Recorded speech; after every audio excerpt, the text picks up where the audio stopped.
Padre amado, te damos las gracias, mi Dios bendito, una vez más por esta hermosa oportunidad de estar, Señor, reunidos, Padre, un grupo de tus hijos a través de la distancia, pero conectados en el mismo espíritu, para estudiar, Señor, tu palabra, conocer más de ti. Ayúdanos, Dios bendito, a poder continuar, Señor, creciendo en la fe, continuar aprendiendo y buscando más de tu presencia. Dejamos en tus manos, Señor, ahora el estudio bíblico y que tú nos guíes, Señor, y nos dirijas durante todo este estudio. Agradecidos oramos en el nombre de Jesús. Amén. Amén. Aleluya.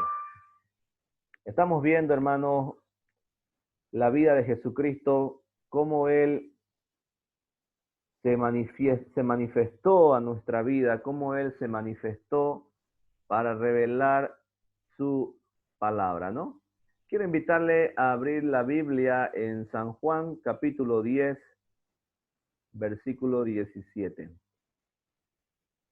San Juan, capítulo 10, versículo 17. Dice la palabra de Dios, San Juan 10, 17. Por eso me ama el Padre, porque yo pongo mi vida para volverla a tomar.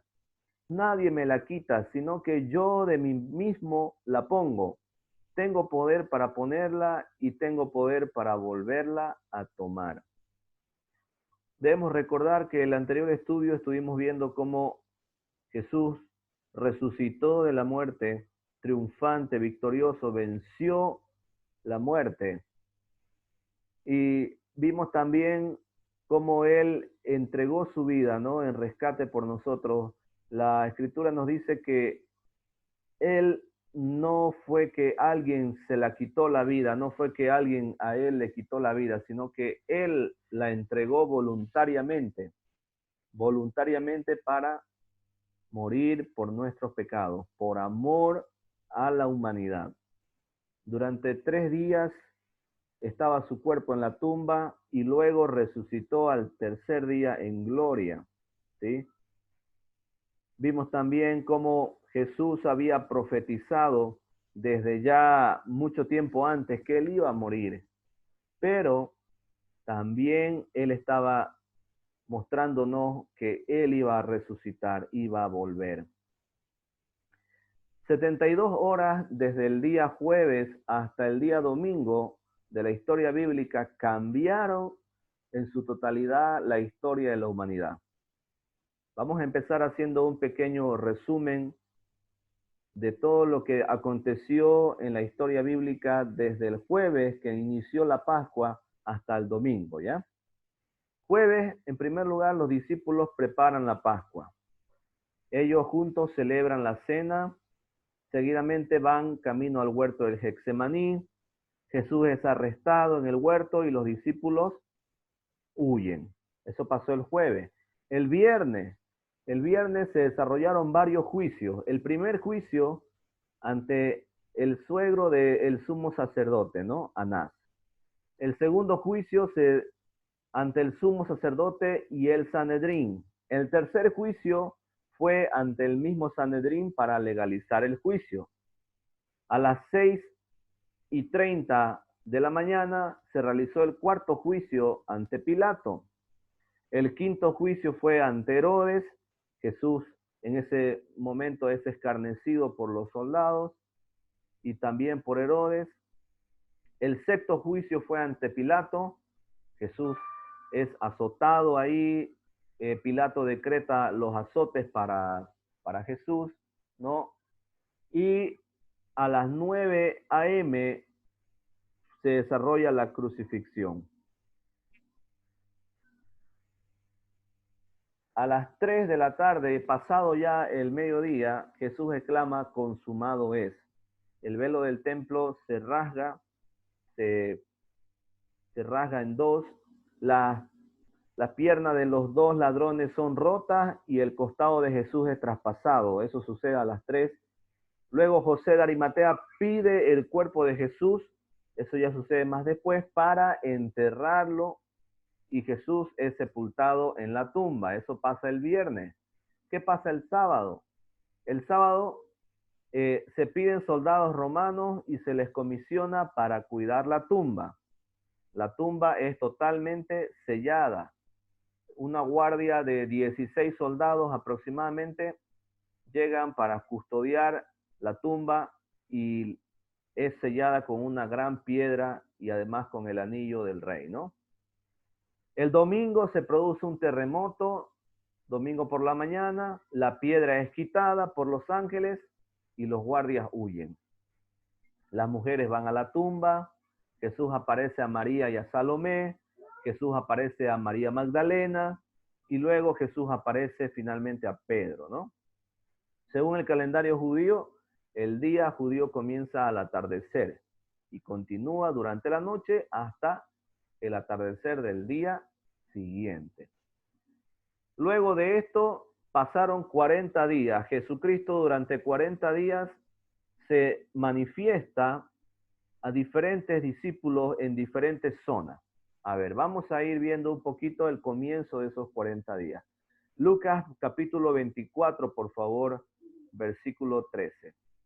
Lucas 24, versículo 13. Dice, y he aquí, dos de ellos iban el mismo día a una aldea llamada Emaús, que estaba a 60 estadios de Jerusalén, e iban hablando entre sí de todas aquellas cosas que habían acontecido. Sucedió que mientras hablaban y discutían entre sí, Jesús mismo se acercó y caminaba con ellos. Mas los ojos de ellos estaban velados para que no le conociesen. Y les dijo, ¿qué pláticas son estas que tenéis entre vosotros mientras camináis? ¿Y por qué estáis tristes?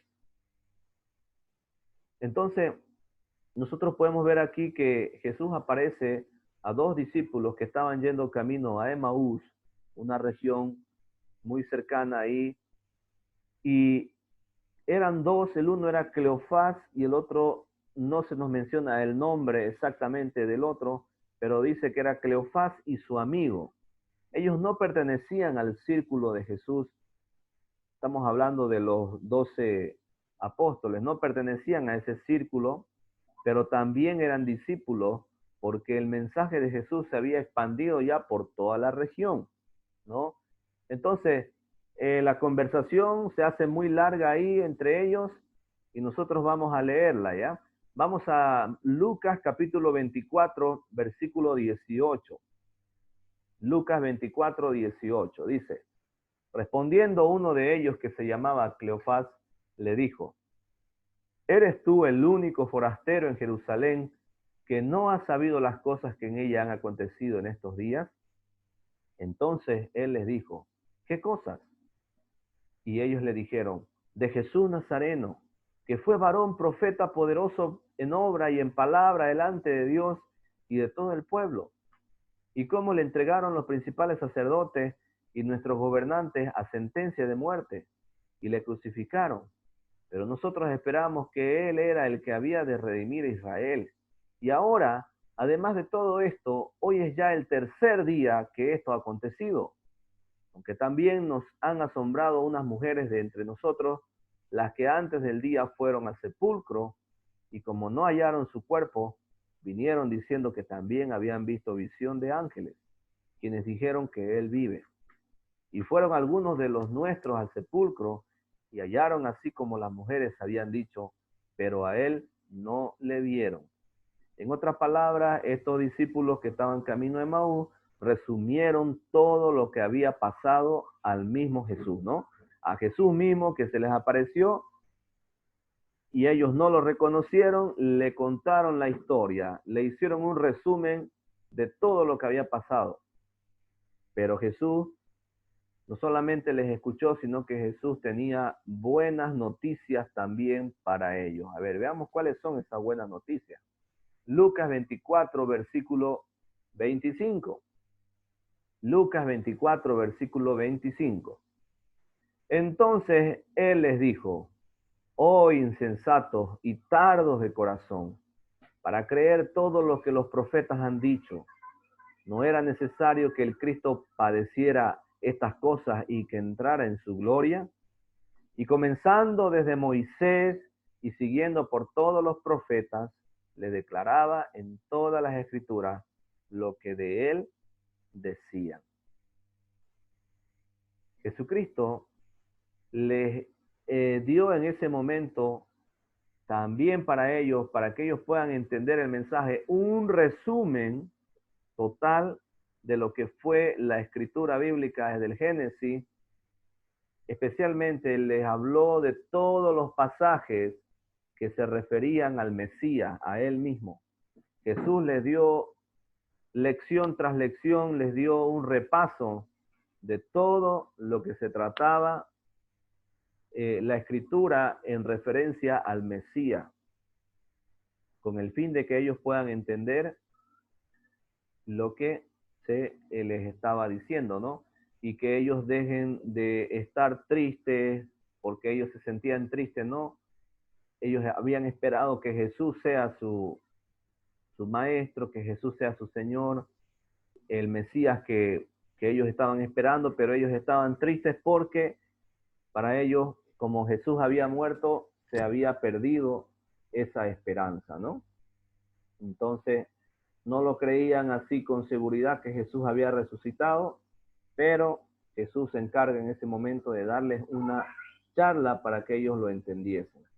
Entonces, era necesario que Jesús muriese y que Jesús resucitase. Eso fue lo que el Señor trató de explicarles a través de diferentes lecciones, a través de diferentes recuentos de la historia, que era evidentemente necesario. Jesús tenía que morir y tenía que resucitar. Yo me imagino que debe haber sido muy emocionante, hermano, escuchar de la misma boca del Señor Jesucristo un repaso, ¿no? De todo lo que fue el Antiguo Testamento y todos los pasajes que hablaban acerca del Mesías. Fue emocionante, sin lugar a duda. Continuamos la lectura. Lucas 24, verso 28. Dice, llegaron a la aldea donde iban y él hizo como que iba más lejos, mas ellos le obligaron a quedarse diciendo, quédate con nosotros porque se hace tarde y el día ha declinado. Entró pues a quedarse con ellos, y aconteció que estando sentado con ellos a la mesa, tomó el pan y los bendijo. Lo partió y les dio. Entonces le fueron abiertos los ojos y le reconocieron, mas él se desapareció de su vista. Y se decían el uno al otro, ¿no ardía nuestro corazón en nosotros mientras nos hablaba en el camino y cuando nos abría la escritura? Hermano, Dios mismo encendió en estos dos discípulos que estaban camino a Maús el fuego del entendimiento en su mente. Dios fue quien les dio un repaso y les hizo a ellos tomar en cuenta todas las profecías que de el Mesías hablaban desde Génesis hasta llegar a su llegada y su muerte y resurrección. Cuando los dos discípulos llegaron a reconocer a Jesús, solamente lo llegaron a reconocer cuando Jesús partió el pan y les dio para que ellos coman. Ahí fue el momento que ellos reconocieron recién a Jesús. ¿Se da cuenta? Qué cosa más interesante que ellos no lo reconocieran mientras Él les estaba explicando, mientras le hacía toda la enseñanza, pero lo reconocieron justamente cuando partió el pan y compartió con ellos. Y tras que ellos lo reconocieron, entonces el Señor desapareció de su vista, ¿no? Y en ese momento ya ellos empezaron a decirse el uno al otro, ¿acaso no ardía nuestro corazón, no? Mientras Él nos hablaba, ¿acaso nuestro corazón no estaba tan atento, ¿no? A lo que Él nos decía? Es así, hermanos. La palabra de Dios produce lo mismo en nosotros. Estudiar la Biblia desde el Génesis, hacer un análisis, así como lo hizo Jesús para estos discípulos, es muy importante para cada ser humano. Un estudio así desde el Génesis a nosotros nos da la claridad total que necesitamos para entender la obra salvadora del Señor y para entender en general, hermanos, toda la Biblia. Nosotros no podemos empezar a leer la Biblia desde el último libro. Tenemos que empezar desde el libro de los comienzos, de los principios, que es el Génesis, para que nosotros vayamos teniendo una relación lógica, una cronología y así entender bien el mensaje. Estos discípulos no entendían el mensaje hasta que Jesús llegó y les explicó y les dio a entender bien lo que había acontecido y el por qué había acontecido. Yo me imagino que Jesús tocó temas como el sacrificio de Abraham, ¿no? Que tuvo que hacer con su hijo, tuvo que poner a su hijo dentro del altar, ¿no? Para sacrificarlo. Me imagino que le contó esa historia, le contó la de Caín y Abel, le fue contando un montón de historias que hablaban acerca del Mesías, hermano. Lo que nosotros hemos hecho, hemos vuelto al Génesis, hemos repasado todas esas historias y espero, hermano, que usted pueda repasar cada día en su casa estas historias, volver a leerlas y pueda compartirla con otra persona, porque no hay mejor forma de poder explicar el mensaje de salvación que volver al Génesis y avanzar lección tras lección para entender lo que el Señor Jesús quería decirnos, ¿no? Así que estos discípulos, levantándose en la misma hora, ese mismo momento, se volvieron a Jerusalén, ¿no? Qué interesante, ¿no? Ese mismo momento ellos decidieron volver a Jerusalén. ¿Por qué? Porque ellos estaban ya convencidos de que Jesús había resucitado, convencidos de que Jesús era el Mesías, y ahora lo que les tocaba a ellos ya era ir a contar lo que Dios les había hablado. Y eso es lo que nosotros necesitamos hacer, hermanos. Necesitamos levantarnos y volver a nuestra familia y contarle lo que Dios ha hecho en nuestras vidas. Necesitamos compartir de la misma forma que han compartido con nosotros el mensaje de salvación y empezar un estudio bíblico desde el Génesis con nuestros familiares, con nuestros vecinos, amigos, etcétera. Ese estudio que aclare y que ponga un firme cimiento de la fe. Cuando usted va a construir una casa, por ejemplo, no empieza a construir la casa desde el techo, ¿cierto? Empieza poniendo buenos cimientos, ¿no? Y la clave, si usted pone buenos cimientos, esa casa va a tener una gran duración, ¿no? De vida, va a poder aguantar, resistir. De la misma forma, mis hermanos, es necesario que nosotros comencemos desde el Génesis explicando el mensaje de salvación. Es muy necesario. Que Dios nos ayude, que Dios nos dé la oportunidad de que, así como estos discípulos fueron aclarados, fueron clarificados sus mentes, así también nosotros podamos hacer lo mismo con nuestros semejantes, hacer un estudio y poder aclarar el por qué Jesús murió, el por qué Jesús resucitó y podamos entender bien el mensaje que el Señor quiere que nosotros aprendamos y compartamos con otras personas. Vamos a orar y damos gracias por este tiempo. Padre amado, agradecidos Dios contigo una vez más por este tiempo tan precioso, Señor, de poder acercarnos a ti, Señor, poder, Padre, aprender de tu palabra, escuchar tu mensaje. Gracias, Señor. Gracias porque tú eres fiel con nosotros, tú eres bueno y cada día, Señor, nos ayudas a entender un poco más de tu palabra. Te pedimos, Dios amado, que tú nos ayudes, Señor, a poder tener esa claridad, Señor, desde el Génesis, Padre, para entender aquel mensaje salvador, Señor, que tú planificaste desde el Génesis. Ayúdanos, Señor, a conocerte y a buscarte más, mi Dios. Gracias, Dios amado. Gracias por este hermoso tiempo que hemos tenido para leer y compartir tu palabra. En el nombre de Jesús. Amén.